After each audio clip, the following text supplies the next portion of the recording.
Wood should rot. That's the rule. And yet Viking ships, houses, tools and posts survive brutal winters, salt water, insects and time itself. Some of that wood is still with us today. Not by accident, not by luck, but because the Vikings knew something most people forgot.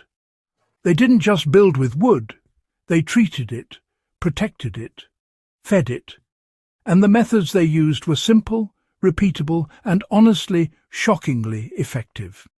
No chemicals, no modern sealants, just deep understanding earned through survival.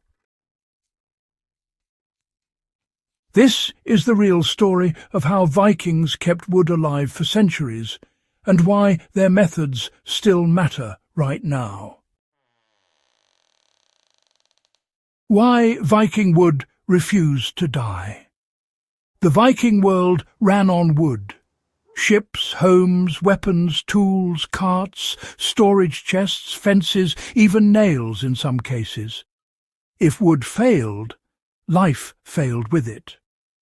Rot wasn't an inconvenience, it was a threat. Scandinavia is cold, wet and unforgiving. Perfect conditions for decay. Fungus, moisture, freeze-thaw cycles, salt spray, insects. Every enemy wood could face, it faced there. So survival demanded answers. The Vikings didn't guess. They tested, watched, failed, and adapted. Over generations, they learned which trees lasted longer, which cuts resisted splitting, and which treatments slowed decay to a crawl. This wasn't theory. This was field-tested knowledge. And the core lesson was simple. Wood dies when moisture and organisms get inside it. Stop that, and you buy time. A lot of time. Choosing the right tree was the first defence. Before treatment ever began, the Vikings made a crucial decision. Tree selection. They favoured slow-growing trees, especially pine and oak. Pine was rich in resin, a natural defence against insects and moisture. Oak was dense, packed with tannins that actively resist rot and fungi. But timing mattered just as much as species. Trees were often cut in winter when sap levels were low. Less sap meant less food for decay organisms and less internal moisture trapped in the wood. They also paid attention to where a tree grew. A pine struggling on rocky soil grew slower and denser than one in rich ground. That density meant strength and longevity. This wasn't superstition. It was pattern recognition sharpened by necessity.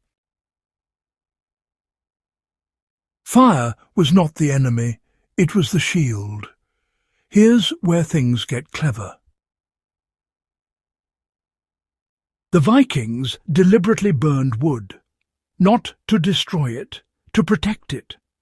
Light charring sealed the surface of wooden posts, beams and planks.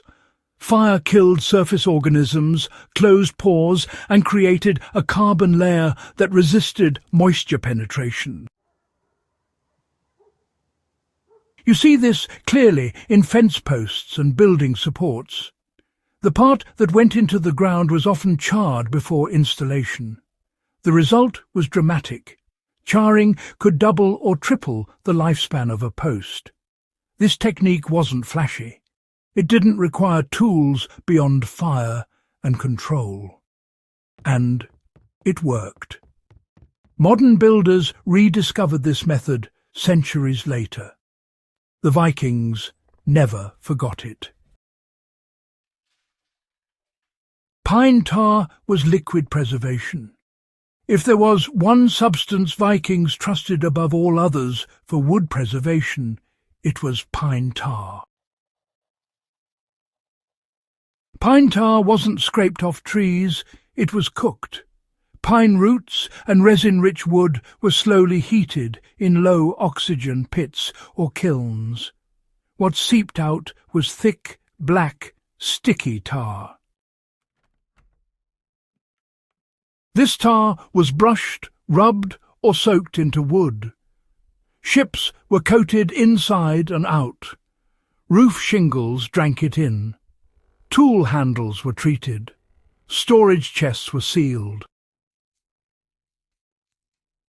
Pine tar did three things at once. It repelled water, it poisoned fungi and insects, and it stayed flexible, moving with the wood instead of cracking like modern paints. That flexibility mattered. When wood expands and contracts, brittle coatings fail. Pine tar didn't. Some Viking ships were re-tarred regularly, turning maintenance into ritual. The smell of tar wasn't unpleasant. It was reassurance. Saltwater was a tool, not a threat. Saltwater destroys untreated wood.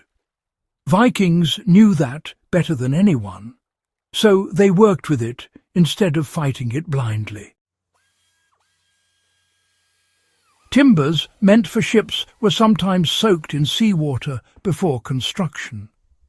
This leached out sugars and nutrients that fungi love.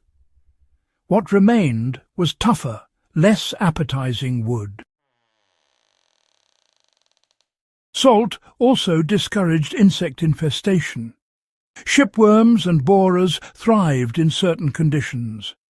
Vikings learned which woods, treatments and salinity levels reduced that risk.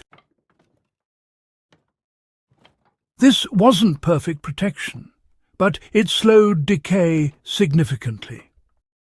Combined with tar and smart design, it extended the working life of ships that crossed oceans. Design did half the work. Viking preservation wasn't just about treatment, you know. It was about design. Buildings were raised off the ground when possible. Drainage mattered. Roof overhangs were generous. Water was guided away, not allowed to linger. Ships were built to be pulled ashore, dried, repaired, and re-tarred. Permanent immersion was avoided when possible. Wood was allowed to breathe. Trapped moisture was the enemy. Airflow mattered. This mindset is often overlooked. Preservation wasn't one step. It was a system. Bogwood and accidental immortality. Some of the longest-lasting Viking wood wasn't preserved intentionally. It was preserved by environment. Objects lost or placed in bogs survived because bogs are low oxygen, acidic and hostile to decay organisms. Spears, tools, even whole timbers emerged centuries later astonishingly intact. The Vikings noticed this. They understood that oxygen was a key factor in decay. While they couldn't recreate bog conditions everywhere, the lesson influenced how they stored and protected materials. Limit air. Limit moisture. Time slows down. Why this knowledge was lost. Here's the strange part. Much of this knowledge faded. Industrialization replaced skill with speed. Chemical treatments replaced understanding. Wood became cheap, disposable, replaceable. The Vikings couldn't afford that mindset. Every tree was labor. Every beam was effort. Preservation wasn't optional. Only recently have builders, historians and survivalists started circling back to these methods, because they work, and because they don't rely on fragile supply chains. What still works today? Well, charred posts still resist rot. Pine tar still protects wood exposed to weather. And, choosing the right tree at the right time still matters. These aren't just museum tricks. No, they're practical survival skills. If you live off-grid, build with wood, or care about long-term durability without chemicals, Viking methods really do deserve your attention. They remind us in a way that durability comes from understanding materials, not just overpowering them. The real Viking advantage, it wasn't magic. The secret was respect. Respect for materials and the environment. Respect for materials, respect for environment, respect for maintenance. Vikings didn't expect wood to last forever without care. They worked with it, revisited it, and maintained it across generations. That mindset built ships that crossed oceans and structures that outlived empires. And it's still available to anyone willing to learn. If you value forgotten skills like this, the kind that kept people alive long before modern tech, you're in the right place. Like the video, if this surprised you. Share it with someone who still works with their hands.